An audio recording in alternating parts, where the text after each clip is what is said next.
Hello friends, कैसे हैं आप सब। आई होप आप सभी बहुत अच्छे से होंगे। फ्रेंड्स, ये जो आज का हमारा वीडियो है ये है यूपी टेट के लिए, यानी उत्तर प्रदेश शिक्षक पात्रता परीक्षा यूपी टेट की जो बाल विकास होता है, चाइल्ड डेवलपमेंट, उससे लिया गया है हमारा सारा का सारा क्वेश्चन। ठीक है, तो चलिए बहुत सारा समय बर्बाद ना करते हुए जल्दी से हम सारे क्वेश्चंस देख लेते हैं। और ये जो क्वेश्चंस हैं ये बहुत बार रिपीट होते रहते हैं। यूपी टेट का जो सिलेबस है सीटेट में भी होता है, बट यूपी टेट में क्वेश्चंस बहुत ज़्यादा रिपीट होते हैं, तो ये आपके लिए बहुत ज़्यादा हेल्पफुल होगा। पूरा वीडियो ध्यान से देखिएगा। तो चलिए वीडियो को शुरू करें। तो चलिए शुरुआत करते हैं आज के अपने सबसे पहले क्वेश्चन के साथ। हमारा फर्स्ट क्वेश्चन है भाषा विकास का सिद्धांत, भाषा विकास का सिद्धांत नहीं है। ऑप्शन है अनुबंधन का सिद्धांत, अनुकरण का सिद्धांत, अतिरिक्त शक्ति का सिद्धांत या फिर परिपक्वता का सिद्धांत। तो भाषा विकास में जो भाषा विकास का सिद्धांत है उसमें अनुबंधन का सिद्धांत तो आता ही आता है, अनुकरण का सिद्धांत भी है, बच्चा अनुकरण करके भाषा सीख जाता है। परिपक्वता का सिद्धांत भी है, इसमें नहीं है तो वो है ऑप्शन सी, अतिरिक्त शक्ति का सिद्धांत। ठीक है, तो इसका करेक्ट आंसर क्या हो जाएगा? इसका करेक्ट आंसर हो जाएगा ऑप्शन सी, भाषा विकास का सिद्धांत नहीं है, अतिरिक्त शक्ति का सिद्धांत। ठीक है, आज मैंने इंस्टा पर एक रील्स देखी जिसमें एक संत महाराज, लेकिन उनको संत नहीं कह सकते, वो हैं एक कथावाचक। ठीक है, कथावाचक महाराज जी लोगों को कथा में बता रहे हैं कि संतान प्राप्ति के लिए गाय को पहले आप गेहूं खिलाइए, फिर जब गेहूं गाय के गोबर में आ जाए तो उसकी रोटी बनाइए, उसको खाइए, गौमूत्र में मिलाइए वगैरह वगैरह, पता नहीं क्या क्या, तो उससे संतान प्राप्ति होगी। मतलब कैसे लोग हमारे धर्म को बदनाम कर सकते हैं। हमारे धर्म में, सनातन धर्म में इस तरह की कोई भी बात नहीं है, किसी भी वेद में इस तरह से कुछ भी नहीं लिखा हुआ है कि गाय का गोबर खाने से किसी को संतान की प्राप्ति होगी। हमारे धर्म को ये अशिक्षित कथावाचक, इनकी कथा सुन लीजिए ना तो मुझे तो बड़ी गुस्सा आती है।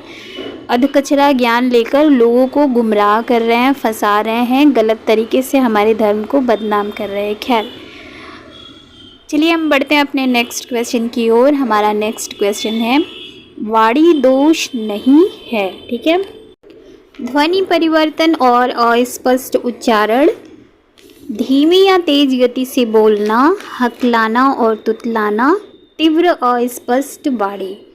तो वाणी दोष नहीं है, ऑप्शंस में से हमें बताना है। तो ध्वनि परिवर्तन और अस्पष्ट उच्चारण तो वाणी दोष में ही आएगा। ध्वनि परिवर्तन यानी जब कोई बोल रहा है, मान लीजिए कोई बच्चा ही है, वो बात कर रहा है, उसके ध्वनि में, बोलने में बहुत सारे चेंजेस हैं, कभी तेज, कभी धीमे, कभी क्या बोल रहा है, अस्पष्ट उच्चारण है, र कोड़ा बड़ा कुछ भी कह रहा है, तो ये क्या आएगा? ये हो जाएगा वाणी दोष में आएगा। ठीक है, और हकलाना और तुतलाना तो ऑब्वियस है वाणी दोष है। तीव्र अस्पष्ट वाणी, बहुत तेज बोल रहा है लेकिन क्या बोल रहा है कुछ समझ में नहीं आ रहा है, उसकी अस्पष्ट वाणी है, भाषा है, तो वो क्या है? ये भी है वाणी दोष। इसका करेक्ट आंसर हो जाएगा ऑप्शन बी, धीमी या तेज गति से बोलना।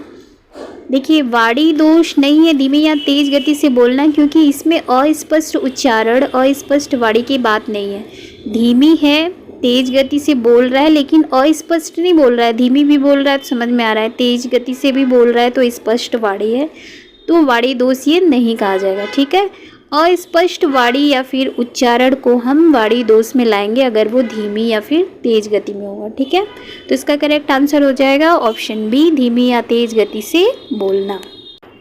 नेक्स्ट क्वेश्चन है हमारा, प्राथमिक स्तर पर मूल्यों की शिक्षा देने की सर्वोत्तम विधि कौन सी है? क्या है? ऑप्शन है मूल्यों के महत्व को बताना, मूल्यों के पालन न करने पर दंडित करना, अध्यापक के व्यवहार में मूल्य स्थापन, या फिर उपर्युक्त सभी, यानी ये सभी सही हैं। अच्छा, हमारे एरिया में बहुत ज़्यादा वायरल फीवर, डेंगू इस समय बहुत ज़्यादा फैला हुआ है। आपके एरिया में भी अगर है वायरल या डेंगू तो कमेंट करके मुझे ज़रूर से बताइएगा। और फ्रेंड्स, अगर आपको मेरा वीडियो अच्छा लगे तो please like, share and subscribe ज़रूर कीजिएगा और कमेंट भी कर दीजिएगा कि वीडियो कैसी थी, अच्छी थी, बुरी थी, जो भी।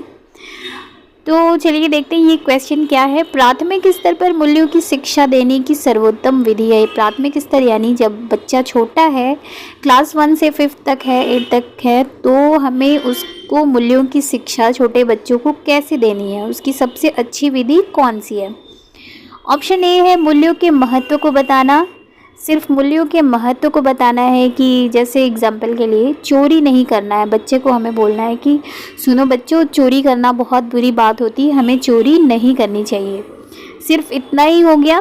मूल्यों के पालन न करने पर दंडित करना, या फिर आपने बता दिया और बच्चे ने ना माना और चोरी कर ली, ठीक है, किसी बच्चे की पेंसिल या बुक ले ली, तो उसे आपने दंडित किया, डांटा, मारा, पीटा, जो भी किया, ये है।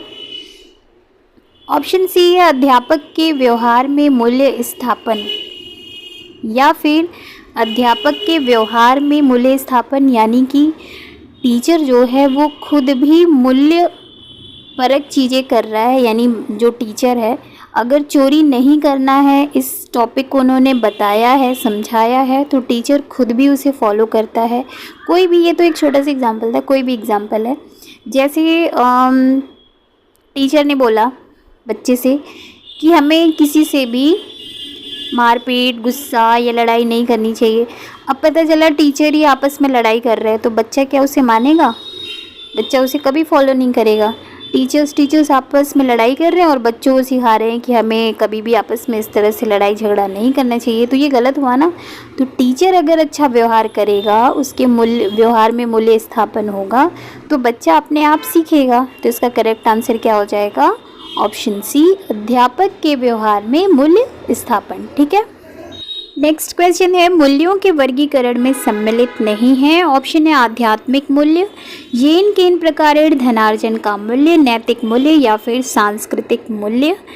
तो आध्यात्मिक मूल्य होना तो बहुत ज़रूरी है, नैतिक मूल्य होना ज़रूरी है, सांस्कृतिक मूल्य होना ज़रूरी है, लेकिन ऑप्शन बी येन केन प्रकारेण सिर्फ धनार्जन का मूल्य होना बिल्कुल भी ज़रूरी नहीं है कि चोरी करो, डाका डालो, मारो पीटो, कुछ भी करो और धनार्जन करो, तो ये गलत बात है। इसलिए इसका करेक्ट आंसर हो जाएगा ऑप्शन बी, किसी भी तरह से धनार्जन का मूल्य ही नहीं होता है, मूल्यों के वर्गीकरण में ये बिल्कुल भी सम्मिलित नहीं होगा, नहीं आएगा। ठीक है, नेक्स्ट क्वेश्चन है सीखने की प्रक्रिया में सीखने का स्थानांतरण हो सकता है। ऑप्शन है सकारात्मक हो सकता है, नकारात्मक, शून्य या फिर इनमें से सभी, यानी तीनों हो सकते हैं। सीखने की प्रक्रिया में सीखने का स्थानांतरण, तो इसका करेक्ट आंसर क्या होगा?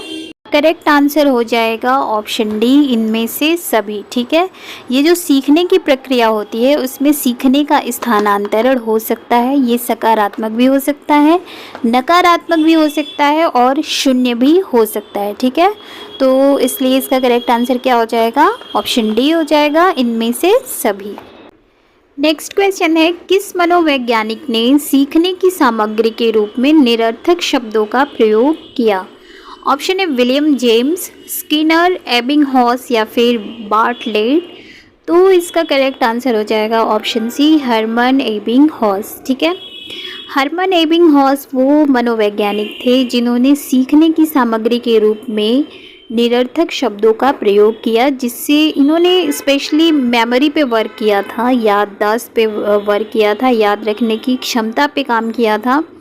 जैसे निरर्थक शब्द रोटी वोटी, डंडा शंडा, ऐसे लोग बोलते हैं ना, तो मेमोरी पर इन्होंने वर्क किया कि ऐसे निरर्थक शब्दों का यूज़ किया जिससे सीखने की प्रक्रिया जो थी उसमें वृद्धि हुई, सीखने की सामग्री के रूप में उसको यूज़ किया निरर्थक शब्दों को। तो इसका करेक्ट आंसर हो जाएगा ऑप्शन सी, एबिंगहॉस।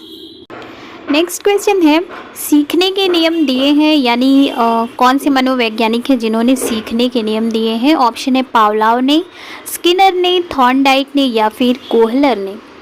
तो इसका बहुत ही सीधा साधा सा करेक्ट आंसर है ऑप्शन सी, थॉर्नडाइक ने। ठीक है, थॉर्नडाइक जी ने ही दिया है सीखने के नियम। इन्होंने एक भूखी बिल्ली पर प्रयोग किया था, भूखी बिल्ली पर इन्होंने सीखने के जो नियम थे उसका प्रयोग किया था। कैसे किया था?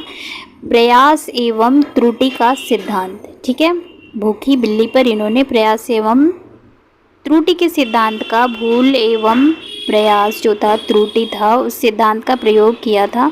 और इसमें आते हैं प्राथमिक, यानी पहले आता है इसमें तत्परता का नियम, ठीक है। दूसरे नंबर पर आता है अभ्यास का नियम और तीसरा हो जाता है प्रभाव का नियम, ठीक है। बिल्ली भूखी थी, खाने के लिए तत्पर हुई, उसने प्रयास किए और फिर वो खाने तक पहुंच गई, ठीक है। तो इसका करेक्ट आंसर क्या हो जाएगा? Option C. चलिए बढ़ते हैं अपने नेक्स्ट क्वेश्चन की ओर। नेक्स्ट क्वेश्चन है हमारा, कौशल सीखने की पहली अवस्था है, ठीक है। ऑप्शन है यथार्थता, कल्पनाशीलता, समन्वय या अनुकरण। तो कल्पनाशीलता, यथार्थता, समन्वय ये पहली अवस्था नहीं हो सकती है, पहली अवस्था होती है अनुकरण, ठीक है। कौशल सीखने की पहली अवस्था अनुकरण है। छोटा बच्चा है, वो कौशल कैसे सीखेगा? वो अनुकरण करना शुरू करता है, ठीक है। तो इसका करेक्ट आंसर हो जाएगा ऑप्शन डी, अनुकरण। नेक्स्ट क्वेश्चन है, मानसिक आयु के प्रत्यय का सर्वप्रथम प्रयोग किसने किया? ऑप्शन है थॉर्नडाइक ने, गिलफोर्ड ने, स्पीयरमैन ने या फिर ऑप्शन डी, बिने साइमन ने। तो भाई जहाँ भी मानसिक आयु बुद्धि से रिलेट हुआ क्वेश्चन होता है तो वहाँ पे हो जाते हैं हमारे ऑप्शन डी, बिने साइमन, ठीक है। और मानसिक आयु का जो प्रत्यय है उसका सबसे पहले प्रयोग किया है बिने साइमन ने, ठीक है। बिने साइमन ने किया है मानसिक आयु के प्रत्यय का सर्वप्रथम प्रयोग, ठीक है। नेक्स्ट क्वेश्चन है, सीखने का सर्वाधिक उपयुक्त अर्थ है, यानी लर्निंग का, अधिगम का, सीखने का सबसे उपयुक्त अर्थ क्या होता है? ऑप्शन है कौशल अर्जन करना, ज्ञानार्जन करना, व्यवहार में परिमार्जन या फिर वैयक्तिक समायोजन। तो देखिए जो हमारा अधिगम है उसमें तो कौशल अर्जन करना भी आता है, ज्ञान को अर्जन करना भी आता है, सामाजिक समायोजन भी आता है, लेकिन यहाँ पे सर्वाधिक उपयुक्त अर्थ है व्यवहार में परिमार्जन करना, ठीक है। तो इसका करेक्ट आंसर हो जाएगा ऑप्शन सी, व्यवहार में परिमार्जन करना। एक व्यक्ति जब अधिगम करता है, सीखता है, तो उसके व्यवहार में क्या होता है? उसका व्यवहार, उसका व्यक्तित्व जो है निखरता है, सुधरता है, संशोधन होता है उसके व्यवहार में। तो इसका करेक्ट आंसर होगा ऑप्शन सी, ठीक है। चलिए बढ़ते हैं नेक्स्ट क्वेश्चन की ओर। नेक्स्ट है हमारा क्वेश्चन, बाल विकास में क्या इंक्लूड होता है? ऑप्शन है प्रक्रिया पर बल है, वातावरण और अनुभव की भूमिका पर बल है, गर्भावस्था से किशोरावस्था तक का अध्ययन होता है या फिर ऑप्शन डी है उपर्युक्त सभी पर। तो देखिए बाल विकास में क्या होता है? प्रक्रिया पर भी बल है, वातावरण और अनुभव की भूमिका पर भी बल है। अच्छा वातावरण, अच्छे अनुभव की भूमिका पर भी बल होता है बाल विकास में। गर्भावस्था से किशोरावस्था तक का अध्ययन भी होता है बाल विकास में, ठीक है। तो इसका करेक्ट आंसर यही हो जाएगा उपर्युक्त सभी पर, ठीक है। नेक्स्ट क्वेश्चन है बाल विकास का अध्ययन क्षेत्र है। ऑप्शन है बाल विकास की विभिन्न अवस्थाओं का अध्ययन, वातावरण का बाल विकास पर पड़ने वाले प्रभावों का अध्ययन, वैयक्तिक विभिन्नताओं का अध्ययन या फिर उपर्युक्त सभी। तो ऑब्वियस है इस क्वेश्चन का आंसर हो जाएगा ऑप्शन डी, उपर्युक्त सभी, ठीक है। बाल विकास के अध्ययन क्षेत्र में आता है बाल विकास की विभिन्न अवस्थाओं का अध्ययन, यानी कि बाल्यावस्था से, शैशवावस्था से लेकर किशोरावस्था की अवस्था तक का अध्ययन, वातावरण का बाल विकास पर पड़ने वाले प्रभावों का अध्ययन भी इसमें इंक्लूड है, वैयक्तिक विभिन्नताओं का अध्ययन भी है, इसलिए इसका करेक्ट आंसर होगा ऑप्शन डी, उपर्युक्त सभी, ओके। वैसे यूपी टेट का जो बाल विकास है वो बहुत इजी होता है, सी टेट की अपेक्षा तो ये इजी है, और सी टेट भी इजी होता है, बट उसमें थोड़ा सा क्वेश्चंस को घुमा फिरा के पूछते हैं। और आपको यूपी टेट में ये फ़ायदा मिलेगा कि सीधे सीधे क्वेश्चन है, कुछ भी घुमाना फिराना नहीं, और लेवल बहुत ज़्यादा हार्ड नहीं होता है। तो चलिए नेक्स्ट क्वेश्चन देखते हैं। नेक्स्ट क्वेश्चन है हमारा, सर्वाधिक उपयुक्त जीवित रहता है, यानी जो सबसे उपयुक्त है, जो सबसे काबिल है वो जीवित रहता है, यह सिद्धांत किसका है? ऑप्शन है लेमार्क का, हैरिसन का, डार्विन का या फिर मैकडूगल का। तो सर्वाधिक उपयुक्त जीवित रहता है ये है ऑप्शन सी, इसका करेक्ट आंसर हो जाएगा। ये जो सिद्धांत है ये है चार्ल्स डार्विन का, ठीक है। और ये डार्विन ने जो कि क्रम विकास के सिद्धांत का प्रतिपादन इन्होंने किया था।